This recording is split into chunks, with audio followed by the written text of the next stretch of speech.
ഇവിടെ തൊഴിൽരഹിതരായിട്ടുള്ള ചെറുപ്പക്കാരികളുമുള്ള നാടാണ്. അവരെ സർക്കാർ സർവീസിലേക്ക് നിയമിക്കുന്ന സംവിധാനമാണ് പബ്ലിക് സർവീസ് കമ്മീഷൻ.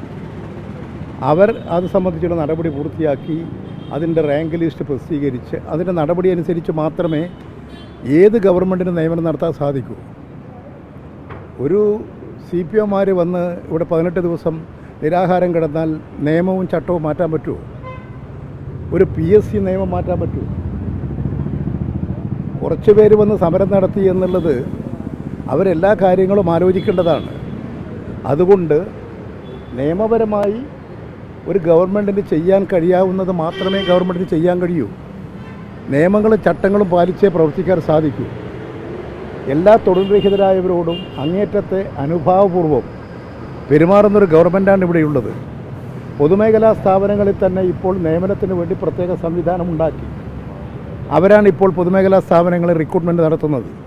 അങ്ങനെ എല്ലാം നല്ല നിലയിൽ നടത്തിക്കൊണ്ടു പോവുകയാണ്. അതുകൊണ്ട് 18 ദിവസത്തെ സമരം എന്തിനു നടത്തിയെന്ന് അവർ തന്നെ ആലോചിക്കേണ്ടതാണ്. അതുകൊണ്ട് നിങ്ങൾ നിലവിലുള്ള നിയമം മാറ്റാൻ പറ്റുമോ? ചട്ടം മാറ്റാൻ പറ്റുമോ? PSC നിയമങ്ങൾ മാറ്റാൻ പറ്റുമോ? അതാണ് നമ്മളെല്ലാം ആലോചിക്കേണ്ട വിഷയം. അതുകൊണ്ട് ആ സഹോദരിമാരോട് ഇങ്ങനെ സമരം നടത്തുന്നവരോട് ഉപദേശിക്കുകയാണ് വേണ്ടത്. യാഥാർത്ഥ്യം അവരെ ബോധ്യപ്പെടുത്തി അവരെ മനസ്സിലാക്കിക്കാൻ ശ്രമിക്കുക എന്നുള്ളതാണ് ചെയ്യേണ്ടത്. അതാണ് ഗവൺമെൻറ് ചെയ്തത്. ഈ ആശമാരുടെ സമരം ഇപ്പോഴും തുടരുകയാണല്ലോ. ഇത് തന്നെയാണ് ആശാ വർക്കേഴ്സിൻ്റെയും പ്രശ്നം.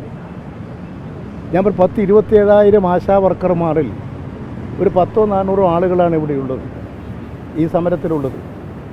ഇത് ഒരു മാസത്തിൽ ഏതാണ്ട് ഇപ്പോൾ അതിൻ്റെ കേന്ദ്ര ഗവൺമെൻറ് പുറപ്പെടുവിച്ച ചട്ടം പുറത്തു വന്നു. 15 ദിവസമേ പ്രവർത്തിക്കേണ്ടതുള്ളൂ. ഇപ്പോൾ കേരളത്തിലാകട്ടെ ഒരു 13,500 രൂപ അവർക്ക് ലഭ്യമാകുന്നുണ്ട്.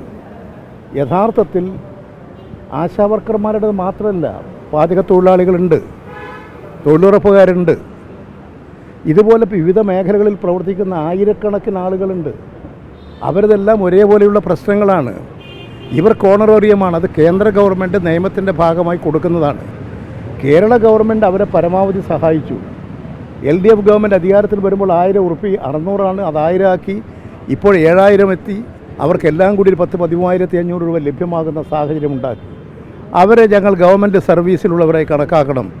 അതുകൊണ്ട് ഞങ്ങൾ പിരിയുമ്പോൾ ഞങ്ങൾക്ക് ഇത്ര കാശ് തരണം, ഞങ്ങൾക്ക് പെൻഷൻ തരണം എന്നൊക്കെ പറഞ്ഞാൽ എവിടെയെങ്കിലും നടക്കൂ.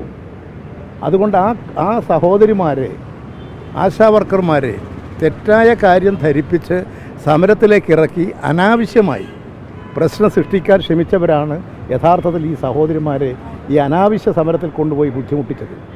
അവരാണതിന് മറുപടി പറയേണ്ടത്, എന്തിനു വേണ്ടി ചെയ്തു എന്നുള്ളത്. ഗവൺമെൻറ് ഈ കാര്യങ്ങളെല്ലാം ശരിയായിട്ടുള്ളൊരു പൊതു നിലപാട് മാത്രമേ സ്വീകരിച്ചിട്ടുള്ളൂ. അതാണ് ഇപ്പോൾ സ്വീകരിക്കുന്നത്. ആ സഹോദരിമാരോടും എനിക്ക് അഭ്യർത്ഥിക്കാനുള്ളത്, നിങ്ങൾ നല്ലതുപോലെ ആലോചിച്ച് ആരുടെയെങ്കിലും കയ്യിൽ കളിക്കരുത്. നിങ്ങൾ കാര്യങ്ങൾ ആലോചിച്ച് കഴിയുന്നത്ര വേഗം നിങ്ങളുടെ പഴയ ജോലികളിൽ പ്രവേശിച്ച് ജോലി ചെയ്ത് ജീവിക്കാനുള്ള നടപടികൾ സ്വീകരിക്കുക. അതാണ് നമ്മൾ കേരളത്തിൻ്റെ എല്ലാ പ്രശ്നങ്ങളും നമ്മൾ കാണണ്ടേ, ജനങ്ങളുടെ ആകെ പ്രശ്നങ്ങൾ കാണണ്ടേ. ഒരു ഗവൺമെൻറ് ആകുമ്പോൾ എല്ലാ കാര്യങ്ങളും കണ്ടുകൊണ്ട് മാത്രമേ നടപടികൾ സ്വീകരിക്കാൻ പറ്റൂ.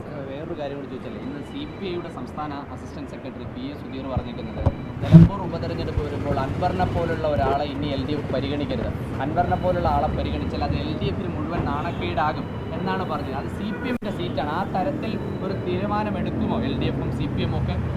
അദ്ദേഹം എന്തടിസ്ഥാനത്തിലാണ് പറഞ്ഞതെന്ന് എനിക്കറിയില്ല. എത്ര ആലോചിച്ചാലും അതിന് ഉത്തരം കിട്ടുന്നതുമല്ല. അവിടെ നിങ്ങൾ അദ്ദേഹത്തെ തന്നെ പോയി സമീപിക്കൂ. അൻവറയൊക്കെ പാർട്ടി തന്നെ നേരത്തെ ഒഴിവാക്കിയ ഒരാളല്ലേ, അവരോട് പോയി ചോദിക്കൂ എന്താണ് നിങ്ങൾ പറഞ്ഞത്, എന്താണ് ഉദ്ദേശം എന്നുള്ളത്. ഇടതുപക്ഷ ജനാധിപത്യ മുന്നണി തെരഞ്ഞെടുപ്പിൽ ശക്തമായി പോരാടും, നല്ല സ്ഥാനാർത്ഥിയെ വെക്കും. എല്ലാ ജയസാധ്യതയും അവിടെയുണ്ട്. ഇടതുപക്ഷ മുന്നണിയുടെ ഒരു സീറ്റാണത്. ആ സീറ്റ് ഇടതുപക്ഷ മുന്നണി ജയിച്ചു വരും.